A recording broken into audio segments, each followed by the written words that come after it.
Bem, muito bom dia a todas e a todos. Vamos então apresentar esse segundo bloco de nossa entrevista com o Leandro Reis Tavares no nosso FIS Talks, essa iniciativa do Fórum Inovação Saúde.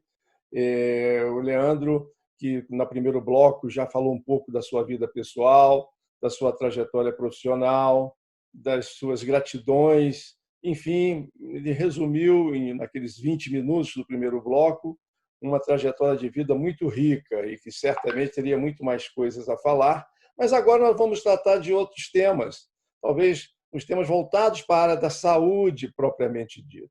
E aí eu perguntaria ao Leandro, como é, Leandro, que você está olhando esta pandemia? Eu sei que você está no olho do furacão, você tem virado uma celebridade, aparece toda hora nas televisões do Brasil inteiro, falando das iniciativas da Redditor, que, aliás, eu parabenizo a você, a família MOL, a Redditor como um todo, pelas grandes iniciativas que tem tomado durante esse processo.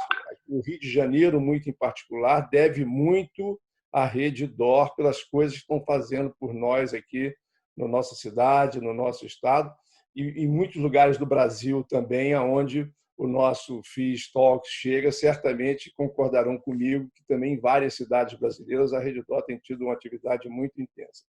Mas eu queria que você me dissesse o seguinte, Leandro, nesse caos que se instalou, onde muito pouco ou quase nada se sabe sobre esse Covid-19 e as tomadas de decisão muitas vezes são feitas de formas totalmente distintas em lugares diferentes e aparentemente virando um caos, uma confusão de ordem, de comando e que a gente fica muito sem saber como caminhar.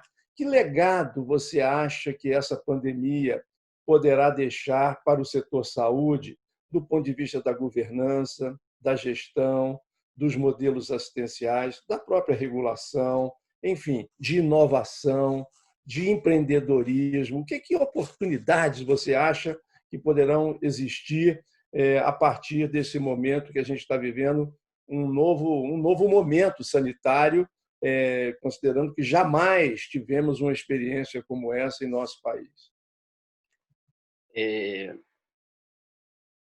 José, eu acho que o primeiro ponto de reflexão é social. O Brasil é um país muito pacífico no que diz respeito ao seu povo, que convive muito bem com os seus vizinhos, entre estados, né? E essa brasilidade, esse jeito carinhoso do brasileiro ser, passa a impressão de que o Brasil tem uma certa capacidade homogênea de respostas às questões, independente de questão socioeconômica, ou seja, como se a população fosse capaz de homogeneamente responder às questões. E o que a gente está vendo é que o Brasil precisa ter políticas regionais, porque não dá para enfrentar questões no Brasil. Você precisa enfrentar questões no Sudeste, questões no Nordeste, questões no Norte, questões no Centro-Oeste, questões no Sul. E mesmo dentro das regiões, você precisa dar matizes aos diferentes estados. Somos muito grandes, a vastidão territorial e a heterogeneidade da sociedade em decorrência da diferença socioeconômica faz com que isso seja fundamental. Então, o primeiro ponto que essa pandemia traz e aponta para a gente é: atentem à sociedade de vocês, atentem aos regionalismos, atentem às diferenças entre as regiões, atentem à necessidade de políticas regionais e não só de políticas nacionais. As políticas regionais podem ter impacto mais efetivo e mais rápido do que qualquer política nacional num país como o Brasil. Do ponto de vista da governança, eu acho que a pandemia traz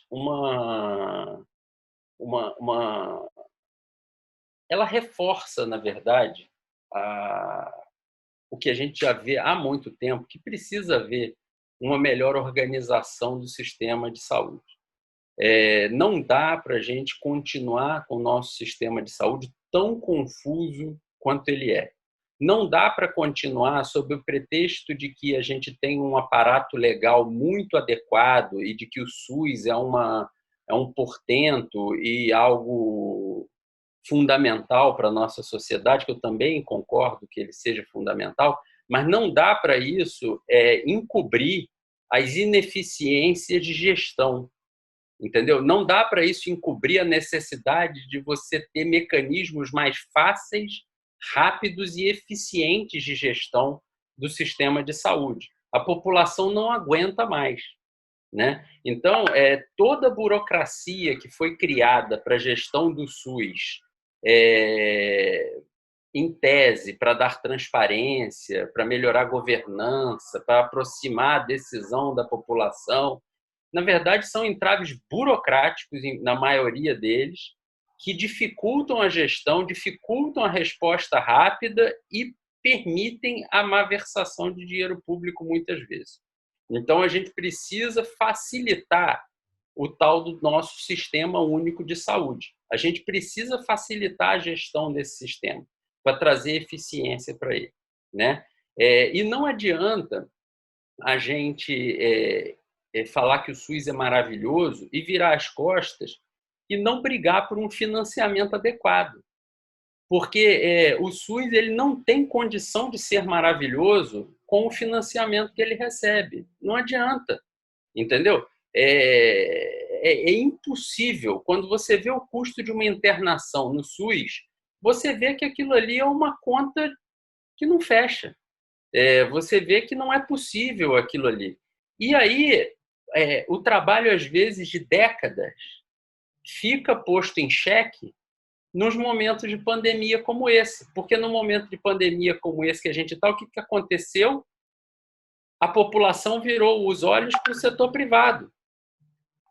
E o pior que podia ter acontecido, algumas pessoas defensoras do sistema público e defensoras do SUS viraram os olhos para o sistema privado e apontaram para o sistema privado assim, ali está a solução, tem que ter leito do sistema privado dentro do SUS. Já tem. Mais de 50% dos leitos privados do Brasil prestam serviço ao SUS. São contratados para o SUS. Então, a maior parte dos leitos privados já atende o Sistema Único de Saúde, não os planos de saúde. Mas na hora que as lideranças viram e falam a solução está no sistema privado, está no setor privado, está nas empresas privadas, vão demorar muito tempo, Josias, muito tempo, para virar para a população e falar, pode confiar no SUS. Pelo menos no que diz respeito à assistência de complexidade, à emergência, à internação, entendeu? Porque o que o cidadão hoje ali da rua está falando é o seguinte, eu só estou passando isso porque eu não tenho um plano de saúde, eu só estou passando por isso porque eu não tenho acesso a um hospital privado. Até o defensor do SUS apontou para o hospital privado como a solução. Então, isso traz uma certa percepção de que o setor privado está cumprindo a sua missão, ou seja, isso é um reconhecimento público e ostensivo de que o setor privado está cumprindo a sua missão, mas é um reconhecimento público que o setor público não conseguiu organizar a média complexidade, o atendimento de emergência e a internação hospitalar de forma a atender a necessidade da população. A atenção básica pode ser muito boa, as medidas sanitárias muito valiosas, os programas especiais de transplante e de medicação ímpar, únicos no mundo, merecedores de premiação da Organização Mundial de Saúde e da ONU. Agora, quando as pessoas passam por um momento de aperto como esse, todo mundo olhou, foi para o setor privado. Então, eu acho que fica um recado muito forte de que o SUS precisa ser adequadamente financiado se a gente realmente entende como sociedade que ele é o que traz justiça social e ele é o que traz a assistência de larga escala adequada. Porque vai demorar muito tempo para explicar para a população por que mesmo os defensores do SUS viraram os olhos para o setor privado como a solução nesse momento da pandemia, se o SUS era a resposta mais justa e mais adequada. E só um terceiro ponto, para eu não falar sem parar, do ponto de vista da indústria nacional, fica também um recado seríssimo. Não dá para depender de insumos em saúde vindo de fora do Brasil no grau que nós dependemos. O complexo econômico industrial da saúde brasileira precisa ser mais ativado. Nós precisamos conseguir produzir mais medicamento no Brasil, mas nós precisamos produzir mais insumos acima de tudo. Insumos descartáveis, equipamentos. A indústria nacional precisa ser ativada. Então, tem muito legado positivo que eu poderia citar, mas eu preferi abordar, acho que, os recados que essa pandemia deixa para a gente como sociedade, os pontos de atenção que a gente precisa dar como sociedade. Perfeito, Leandro. Eu concordo integralmente com você. Eu acho que começando pelo final, essa dependência nossa de insumos, de órteses, de próteses, de materiais especiais, de ventiladores, de monitores multiparâmetros. Nós somos um país com uma capacidade tecnológica instalada muito grande.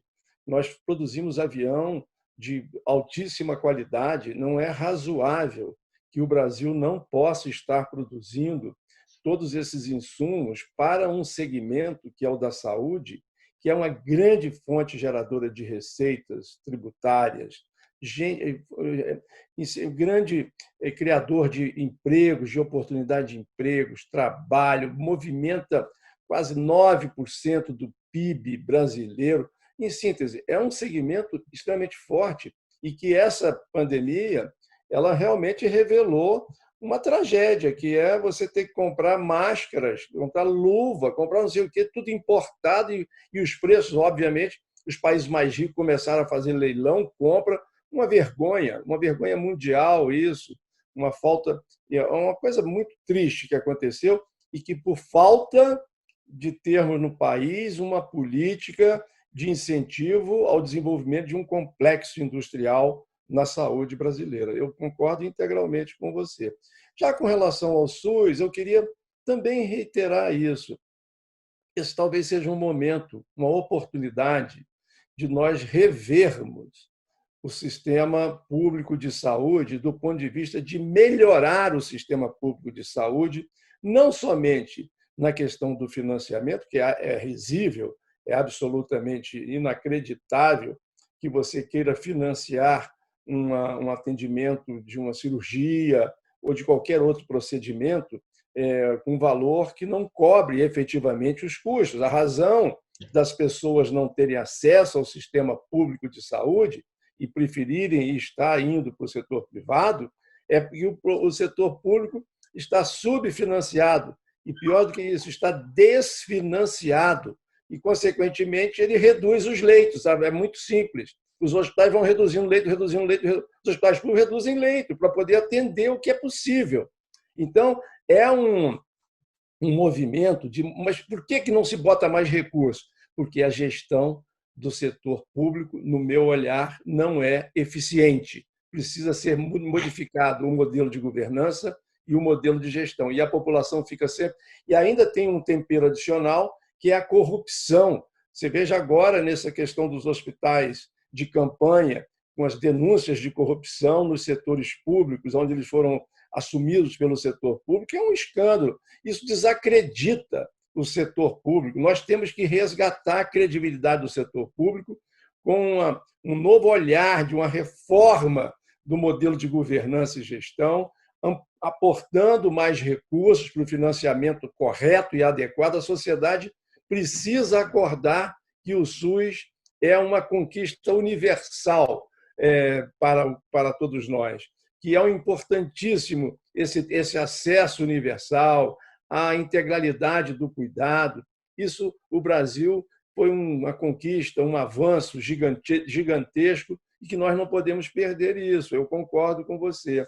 Agora, um outro ponto que eu queria chamar a atenção e ver a sua opinião sobre isso é a questão da educação. Eu fiquei com o sentimento, nesse período, que nós temos um conjunto de pessoas, profissionais de saúde, técnicos de enfermagem, enfermeiros, médicos, fisioterapeutas, enfim, todo o grupo de profissionais de saúde que estão na ponta, eles estavam, na sua maioria das vezes, despreparados para o enfrentamento de uma situação tão grave como essa.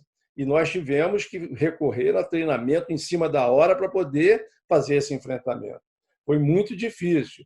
Eu tenho impressão, e eu gostaria de ouvir a sua opinião, como é que você, como um grande executivo de uma grande rede, mas muito mais do que isso, eu sei que a sua rede já faz treinamento regular, mas muito mais assim o olhar de recomendação de como deveria ser o treinamento, a capacitação de profissionais para outras epidemias que surgirão no futuro ou para outras situações similares.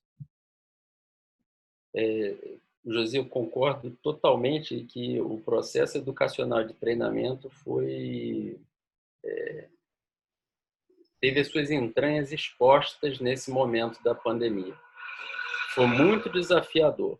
Se nós não fôssemos uma empresa que já tinha uma estrutura bem estabelecida de treinamento, a gente não teria capacidade de fazer o que nós fizemos. E esse é um recado que fica dessa pandemia, né? Uma mensagenzinha da pandemia, ou seja, estrutura de saúde precisa ter área de educação e treinamento forte, ativa, azeitada, organizada, porque na hora que o bicho pega, é muito rápido que você tem que se mexer, e você só consegue se mexer na velocidade se você já tiver as estruturas funcionando. Se você for começar a montar, a olhar, a ver, a não sei, você já perdeu 30 dias desse processo. Então, a gente começou, por exemplo, em janeiro, no dia 20 de janeiro, a gente montou o comitê de crise. No final de janeiro, no início de fevereiro, a gente já estava com o material para treinar as pessoas e treinando as pessoas nas diversas necessidades assistenciais, de paramentação, de formação de equipe, comportamental, e a gente precisou começar muito rápido. Então, é muito importante que as empresas do setor de saúde entendam que treinamento precisa ser algo realmente continuado e que precisa estar organizado dentro das companhias. Cada vez mais, os modelos de negócio vão ser desafiados por variáveis emergentes, não previstas. E a resiliência da empresa é que vai determinar se ela vai sobreviver ou não vai sobreviver. E dentro da resiliência tem a velocidade com a qual você consegue responder a esse desafio. Então, treinar rápido as pessoas, organizar rápido o seu exército e o seu time é fundamental para a gente conseguir andar adequadamente em momentos de dificuldade, né? Então, eu concordo totalmente com você para a gente poder responder na velocidade necessária. Você precisa ter treinamento ativo e contínuo dentro das empresas de saúde. Ou seja, as empresas de saúde terão que ser necessariamente escolas de capacitação profissional, não é, Leandro? A Sem dúvida. universidade forma e vocês, as instituições, capacitam para a tomada de decisão mais rápida. Muito bom. Estamos chegando ao final, passou muito rápido o nosso segundo bloco. Agradeço muitíssimo ao Leandro Reis Tavares por essa aula que nos deu sobre gestão, sobre, enfim, toda a vida dele profissional. Foi uma honra muito grande tê-lo aqui conosco, meu amigo Leandro, e muito obrigado a todos que nos ouvem, que nos assistem. Vai ser, certamente, teremos outras oportunidades de estarmos aqui com o Leandro Reis Tavares. Muito obrigado, Leandro. Eu que agradeço, José. Obrigado aí pela oportunidade. Tudo de bom para vocês. Até a próxima. Abraço. Tchau, tchau.